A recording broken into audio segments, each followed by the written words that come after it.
사도행전 4장 36절에서 37절 말씀을 가지고 하나님을 돕는 자가 되자, 이와 같은 제목으로 잠시 은혜를 받도록 하겠습니다.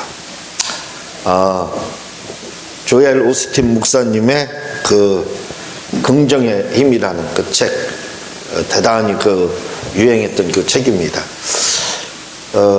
그 책에는 좋은 내용들이 굉장히 많이 나오고 있어요. 그래서 긍정의 힘 같은 것들이 많이 나오고 있는데 한번 읽어보시면 아마 굉장히 유익하게 될 겁니다. 그런데 그 책을 보면은 그 기관장들이죠. 이런 시장이나 이런 사람들이, 군수나 시장이나 이런 사람들이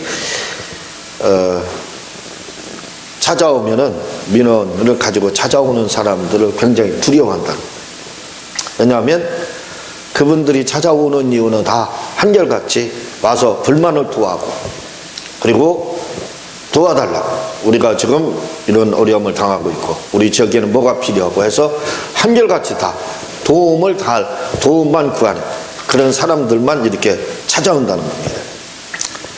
그래서 사람들이 찾아온다고 하면 먼저 무섭고 떨린다는 거예요. 두렵다는 거예요. 또 이 사람들이 무슨 어거지를 써서 어떤 도움을 또 요청할까.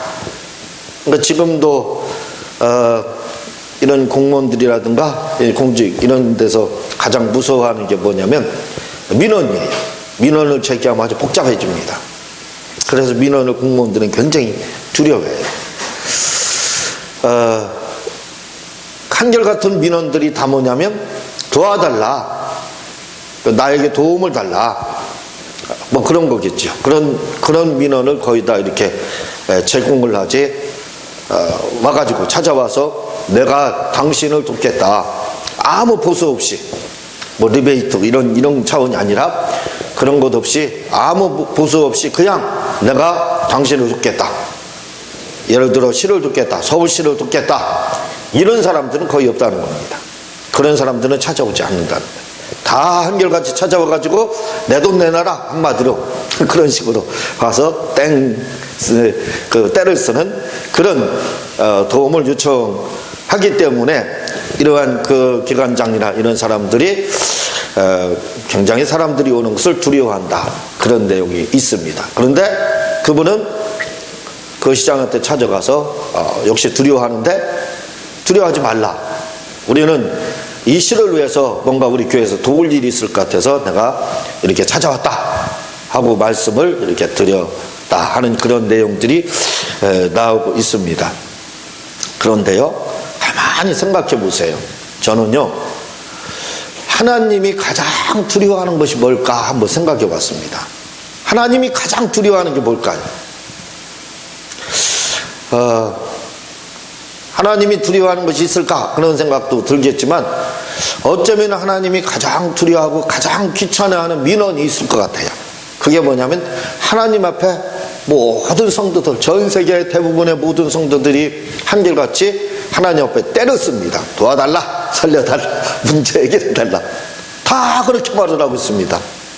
누구 하나 하나님 앞에 나와서 내가 하나님 당신을 돕겠습니다, 내가 이 시를 위해서 봉사를 하겠습니다, 내가 이 시를 돕겠습니다 하고 시장한테 이야기하는 사람이 없는 것처럼 하나님 앞에도 역시 내가 하나님을 위해서 내가 어떻게 하겠습니다, 그리고 그것을 실천하면서 이렇게 하겠다 하는 사람들이 과연 몇 명이나 되겠느냐 이거예요. 대부분의 사람들은 다 찾아와가지고 교회 와서 기도한다는 명분으로 하나님 앞에 때를 쓰기 시작합니다. 죽은 아들 살려내라, 문제, 질병 있으니까 치료해내라, 하나님 앞에 명령을 하고 있습니다. 어떤 사람들은 이렇게 하는 것을 주술적인 기도다라고 또 어떤 페이스북에서 보니까 어떤 목사님이 그런 글을 올린 것을 또 본 적이 있습니다. 하나님도 아마 가장 두려워하거나 무서워하지 않을까, 그런 생각을 좀 가지고 있습니다. 왜냐하면 모든 사람들이 다 한결같이 하나님 앞에 내놓으라는 거예요. 돈 내놔라, 돈 내놔라. 또 목사님들은 교회가 부흥되게 해달라, 아마 그렇게 구하겠지. 성도들은 돈 좀 부유하게, 자녀 좋은 직장 갖게 해달라. 또 질병도 이렇게 좀 치료해 달라. 아마 그렇게 하나님 앞에 때를 쓰고 기도를 하는 것이 아닐까. 그러나 주님이 이미 우리에게 모든 것들을 다 주셨습니다. 질병도 이미 채찍에 맞으면 나았다고 말씀하고 있어요. 그런데도 불구하고 하나님 앞에 저야도 병도 치료해달라. 우리는 이렇게 기도를 하고 있다 이거죠. 하나님이 이미 채찍에 맞음으로, 예수님이 채찍에 맞으면 나았다고 그 말씀을 믿으면 되는데 그걸 믿으려고 하지 않습니다. 우리에게 돈 벌 수 있는 재능과 능력을 주셨다는 걸 믿고, 그걸 믿고 재능 발휘를 하면 되는데 그걸 믿지 않습니다. 하늘에서 돈이 떨어지는 부두수표가 떨어지기를 바라는 그런 기도를, 그래서 하나님 앞에 돈을 달라 이렇게 우리가 기도하는 경우가 얼마나 많느냐 이거죠. 그러니까 하나님도 아마 성도들이 와서 교회에서 기도한다고 하면 어쩌면 움찔할지도 모릅니다. 이놈들이 또 뭐 어떤 걸 또 요구할까, 나를 얼마나 또 괴롭힐까, 뭘로다 나를 괴롭히려고 이렇게 왔을까, 아마 그런 생각을 품을지도 모릅니다. 오늘 이 바나바라는 사람이 나오는데 이 사람이 레위 사람이라고 나오고 있어요. 이방, 구브로 이방이죠. 흩어진 유대인, 디아스포라죠. 그런 사람인데 이 사람의 이름이 바로 바나바라는 이름을 가지고 있는데, 요셉, 이름은 요셉이고 그의 별명, 별칭이지요. 그것이 바로 이제 바나바 이렇게 하고 있는데 레위 족속 사람이에요. 이 바나바의 바나바라는 이 사람도 위치가 굉장히 중요합니다. 왜냐하면 레위 족속에서 처음으로 이렇게 복음을 받아들이고 성령을 받고 이렇게 한 사람은 바나바가 처음으로 등장한다는 거예요. 그래서 바나바도 어떤 그런 의미에서 굉장히 베드로와 같이 중요한 위치를 차지하고 있다 이렇게 이야기를 하고 있는데, 이 사람의 별명이 바나바, 요셉이라고 하는 사람인데 원래 이름은 요셉인데 별명이 바나바예요. 이 바나바라는 뜻은 히브리어로 하게 되면 바라는 뜻은 아들을 말하고 있습니다. 아들. 나바는 예언, 영감을 말하고 있어요. 예언자, 구약에서 예언자면 나바입니다. 나바. 영감, 예언 이런 뜻을 가지고, 그래서 바나바라는 사람을 히브리식으로 해석하면 선지자의 아들이 아니냐 이렇게 이야기를 합니다. 그런 뜻을 가지고 있지 않느냐 이렇게도 이야기를 하는데, 이 바나바라는 사람의 이름이 헬라어로 파라클레세우스 이렇게 되어 있습니다. 파라클레세우스. 이 말은 파라클레토스와 똑같은 겁니다. 파라클레토스하고 이름이 똑같은 거예요. 무슨 말이냐면 우리가 성령을 뭐라고 이야기하냐면 파라클레토스라고 이렇게 말합니다. 그 성령님이 오셔서 하시는 일이 뭐냐면 우리를 돕는다 이거죠. 그래서 그분은 우리를 끊임없이 돕는 분입니다. 그런데 이 파라클레토스라는 이 성령님이라는 뜻을 가졌는데, 이 보혜사라는 뜻을 가진 파라클레토스라는 이 말이 어디서 유래가 됐느냐면 헬라어에서는 반드시 그 유래가 나오고 있습니다. 이 말은 파라칼레오에서 왔어요. 파라칼레오. 파라칼레오라는 것은 뭐냐면 칼레오는 부름받았다, 초청되었다 이 말입니다. 파라라는 뜻은 곁이다, 곁이라는 그러한 전치사를 가지고 있습니다. 곁으로 초청을 받았다 이거죠. 곁으로. 그리고 곁으로 뭐하러 초청을 받았느냐, 곁으로 오셨다 이거죠. 왜? 돕기 위해서 오셨다는 거예요. 그래서 파라클레토스라는 성령의 기본어가 뭐냐면 돕는 자라는 뜻이에요. 왜? 칼레오라는 말에서 왔기 때문에 그렇습니다. 그런데 이 바나바라는 이름을 가진 이 바나바라는 뜻이 헬라어로 파라클레세우스로 되어 있습니다. 그런데 그 뜻이 파라클레토스하고 똑같이 파라칼레오에서 왔다 이거죠. 똑같은 뜻을 가지고 있습니다. 곁으로 초청을 됐다 이거죠. 도움을 주는 자라 이거죠. 그래서 어떤 분들은 이 바나바라는 이름을 그냥 파라클레토스로 해석을 합니다. 파라클레우스, 세우스 이렇게 되지만 파라클레토스로다 그냥 해석을 합니다. 왜? 성령님이 하시는 일하고 똑같기 때문에 그래요. 그래서 바나바의 역할을 보게 되면 이 바나바라는 사람이 지금 등장하는데, 이 사람이 하는 일들을 보게 되면 이 사람이 무슨 일을 하냐면 성령님과 똑같은 일을 하고 있더라 이거죠. 돕는 역할을 하고 있더라 이 말입니다. 그래서 바나바를 유리의 아들이라고 하지만 돕는 자의 아들, 마치 성령의 아들처럼 이렇게 성령님처럼 그 일을 하고 있습니다. 이 바나바라는 사람이 아마 존재하지 않았다면 그 유명한 바울 사도가 등장하지 않았을지도 몰라요. 왜냐하면 바울 사도가 주님을 핍박하고 공문을 가지고 다메섹 시리아죠.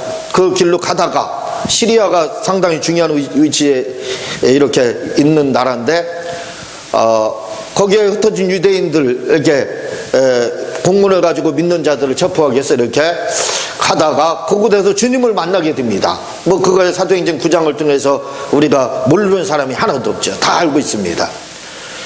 그런데 그때 이 바울이라는 이 사울이 그때 주님을 만나고 회심을 합니다. 그렇지만 아무도 그 이후에 이 바울이라는 사람이 회심하고 제자들을 만나기를 원해요. 그러나 제자들 아무고 그 누구도 새로 뽑힌 12제자 포함해서 12제자 11제자에서 마띠아 하나 뽑혀가지고 12제자가 됐잖아요. 12제자들이 다 이 사울이라는 이 바울을 만나기를 꺼려합니다. 왜? 살기가 등등했거든요. 바울한테 걸리기만 하면 죽는 겁니다. 순교당할 수밖에 없는 거예요. 그러니까 바울이 회심했다가도 자기가 회심해서 12제자를 이렇게 주님의 제자들을 만나려고 해도 제자들이 만나주지를 않는 거예요. 왜냐하면 혹시 이 사람이 트릭을 써가지고 우리가 잡히는 게 아닌가, 그래서 곤란한 일을 당하지 않을까 해가지고 만나지를 않는 겁니다. 그때 사도들에게 이 바나바가 이 사도들에게 다가가서 이 바울에 대해서, 이 사람이 진짜 회심한 거에 대해서 자세히 설명을 해줘서 관계를 갖게 하고 그런 역할을 했습니다. 그리고 이 바울이 그 이후에 회심한 이후에 고향 다소에 가가지고 그곳에서 13년 동안 그가 은둔하면서 기도 생활을 하고 있을 때 그를 찾아가가지고 그를 설득해서 안디옥 교회로 데려오게 됩니다. 그래서 거기서 기독교라는 말이 최초로 나오게 되잖아요. 둘이 목회해가지고 같이 목회해서 큰 역할을 감당해서 세계 선교의 문을 활짝 여는 그런 역할을 하게 되는데, 그게 바울이 그런 역할을 하는데 그 교량의 역할을 담당했던 사람이 바로 이 바나바입니다. 아마 이 바나바라는 사람이 없었더라면 바울이라는 훌륭한 그러한 신약성경의 반을 저술한 그 바울이라는 사람이 아마 등장하지 않았을까, 그런 생각도 아마 할 수가 있을 겁니다. 참 이 바나바라는 사람은 이렇게 말 그대로 성령님과 같은 그런 역할을 감당했습니다. 그래서 돕는 자의 역할을 감당했던 그 사람이 바로 이 바나바라는 사람이죠. 너무 훌륭한 겁니다. 왜냐하면 자기가 담임 목사, 안디옥교회 담임 목사로 있었는데 사울을 초청해서 공동 담임 목사거든요. 요새 그런 게 어디 있어요? 요즘에 교회에서, 큰 교회에서 자녀들에게 그 목사, 그 담임 목사를 다시 유임해 주려고, 그런 승계해 주려고 하는 그런 것들이 얼마나 많이 있습니까? 그런데 바나바는 그렇게 하지 않고 자기가 담임 목사로 있는데 은둔하고 있는 사울을 불러와서 자기와 같이 공동 목회를 하고 담임 목사로 세우고 그런 역할을 했습니다. 얼마나 훌륭해요. 이 사람이 바나바거든요. 우리가 하나님 앞에 때를 쓰고 또 제루스들 목사님 말씀을 드린 것과 같이 기관장들에게 사람들이 찾아가 가지고 도와달라, 그렇게만 하고 있습니다. 누구 하나 내가 도와주겠습니다 하는 사람이 없다 이거죠. 마찬가지로 하나님 앞에도 내가 하나님을 위해서 어떻게 하겠습니다, 내가 하나님을 돕는 자가 되겠습니다, 그렇게 말하는 사람들이 많지 않더라 이거죠. 마찬가지로 그런데도 불구하고 이 바나바라는 사람은 내가 하나님을 돕는 자가 되겠습니다, 내가 바울 사도를 돕는 자가 되겠습니다 해서 돕는 자로 이렇게 쓰임을 받아서 그의 이름 그대로 성령과 같은 그러한 역할을 감당하는 것을 오늘 말씀을 통해서 우리가 볼 수가 있는데, 하나님을 돕는, 우리 말씀의 제목과 같이 하나님을 돕는 자가 되자 이거죠. 누구처럼? 바나바처럼 하나님 앞에 뭔가 달라고 요구하고 때만 쓰는 것이 아니라 내가 하나님을 돕겠습니다 하는 하나님을 돕는 자가 되자 이거예요. 그 하나님을 돕는 그 일들이 그렇게 멀지가 않습니다. 사도행전 6장에 보면은 7 집사를 세우는 내용이 나오고 있습니다. 이 7 집사를 세우는데 이 7 집사가 누구냐면 다 내가 하나님을 돕겠습니다. 하나님 저를 도와주세요가 아닙니다. 내가 하나님을 돕겠습니다 하고 나섰던 사람들이 바로 이 7 집사입니다. 한 20몇 년인가 30몇 년 전에 굉장히 유행했던 책이 있습니다. 그게 뭐냐면 김우중 씨, 대우그룹의 김우중 씨가 쓴 세상은 넓고 할 일은 많다 이 책입니다. 제가 군에서 그 책을 읽었는데 내용이 굉장히 좋아요. 그래서 여러 가지 참고할 내용들이 있고 기억할 내용들이 많이 있는데 그 중에 한 가지가 또 떠오르는 것이 뭐냐면 우리 김우중 씨 참 훌륭하죠. 그런데 그 사람이 이런 말을 하고 있습니다. 무슨 말을 하냐면 자기는 시장에 가게 되면 콩나물 장사 하시는 그 콩나물을 파는 그분들에게도 자기는 돈을 깎는다는 거예요. 저는 사실은 충격적이었습니다. 아니 이렇게까지 해야 되나? 이게 바람직한 거가 하는 그런 생각을 이렇게 가졌는데 우리가 바나바처럼 내가 하나님을 돕겠습니다. 그리고 바나바처럼 하나님의 일을 돕는 자 그런 자가 우리가 이렇게 되어야 되는데 우리가 하나님을 돕는 길이 그렇게 멀지 않더라 이거지요. 그것은 바로 하나님 나라를 위해서 교회 부흥이죠. 또 예수 믿음으로써 우리가 선을 행함으로써 믿지 않는 사람들에게 선행을 행하는 것 이런 것들이 다 뭐냐면 하나님을 돕는 겁니다.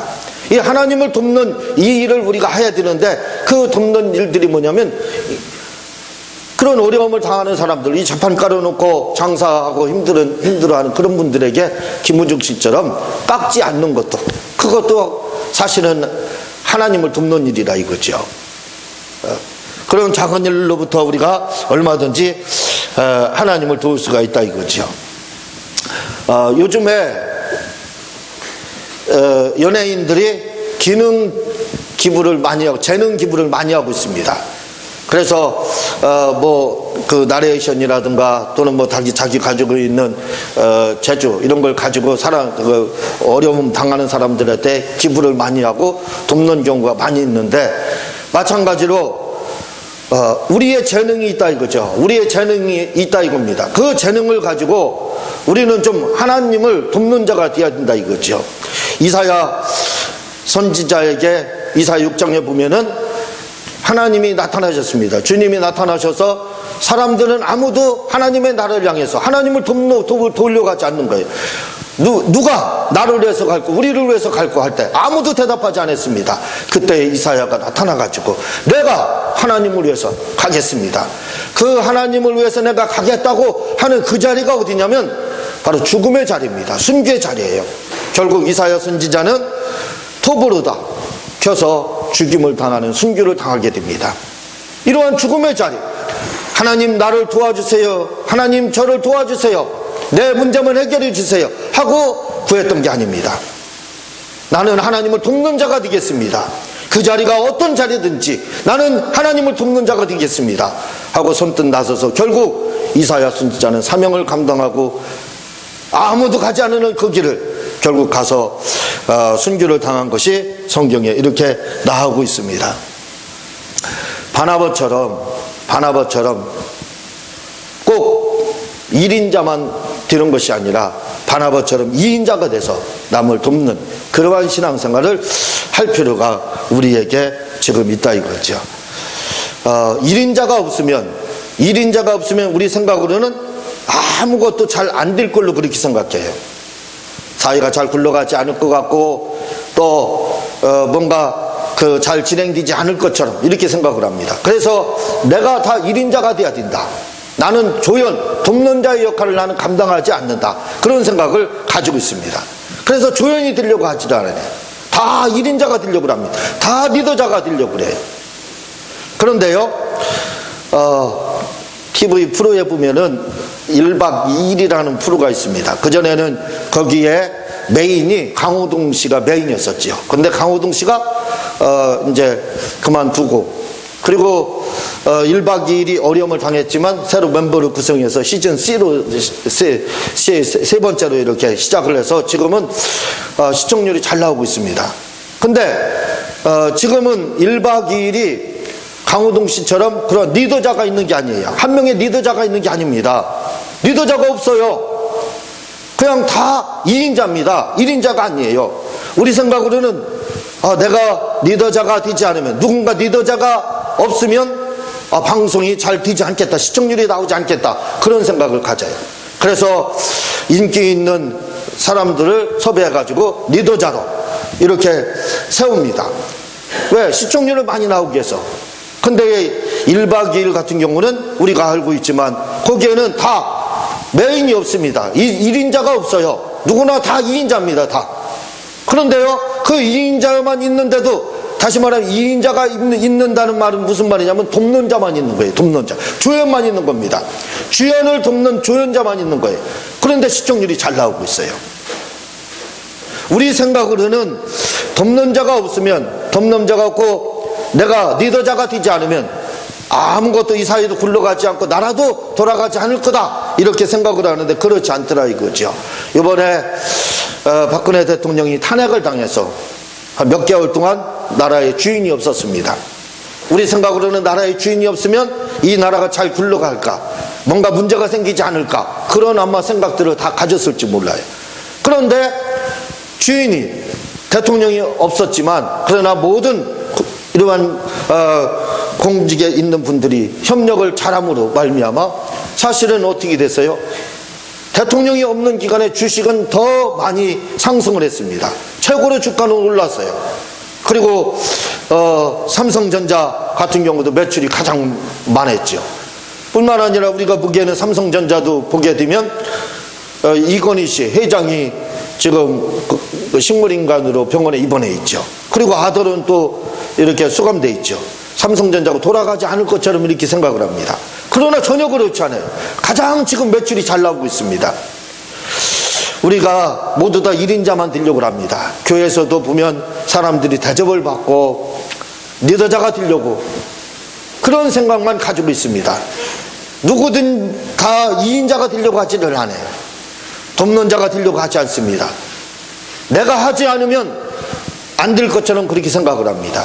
그러나 사실은 그렇지 않더라 이거지요. 사실은 1인자가 없다 할지라도 조연만 가지고도 돕는 자들만 있으면 더 훌륭하게 잘 돌아가더라 이거지요. 2인자의 역할이 굉장히 중요한 겁니다. 우리는 이런 돕는 자의 역할을 잘 감당을 하시기를 바랍니다. 우리나라 교계에 문제들이 굉장히 많이 있습니다. 사람들이 그 큰 교회일수록 지금 문제들이 많이 있는데, 큰 교회 문제가 뭐냐면 내가 아니면 안 된다는 거예요. 장로님들도 내가 나서지 않고 하면 정화가 안 되고 교회가 바로 세워지지 않고, 목사님들도 내가 담임 목사가 되지 않으면 문제가 해결되지 않는다, 우리 교회가 부흥되지 않는다, 그런 생각을 다 가지고 있습니다. 그 목사님들이나 또 다른 분들이 바나바처럼 그냥 나는 돕는 자로서 하나님을 돕는 자의 역할을 감당하겠다 하는 그런 생각을 가지고 돕는 자의 그러한 역할을 하면은 아마 한국교회가 잠잠할 거예요. 그러나 사람들이 그렇게 생각을 하지 않습니다. 바나바와 같은 그런 생각을 가지고 있잖아요. 나는 돕는 자다, 사람을 돕는 자, 하나님을 돕는 자, 그렇게 살아가겠다, 그런 생각을 갖지 않습니다. 우리가 사람의 리더자가 되려고 하지 말고 참으로 바나바처럼 이름도 없이 빛도 없이 사람을 돕는 그런 역할을 좀 감당했으면 좋지 않을까. 또한 교회에서도 내가 아니면 교회가 돌아가지 않는다 해서 나서는 자가 아니라 내가 돕는 자로서, 보이지 않게 돕는 자로서 그 사역을 내가 감당해야 되겠다, 내가 하나님을 돕는 자가 되겠다, 바나바 같은 그러한 생각을 가지시기를 주님의 이름으로 이렇게 부탁을 드립니다. 이 시간 우리 주여 세 번 하고 동성으로 기도할 때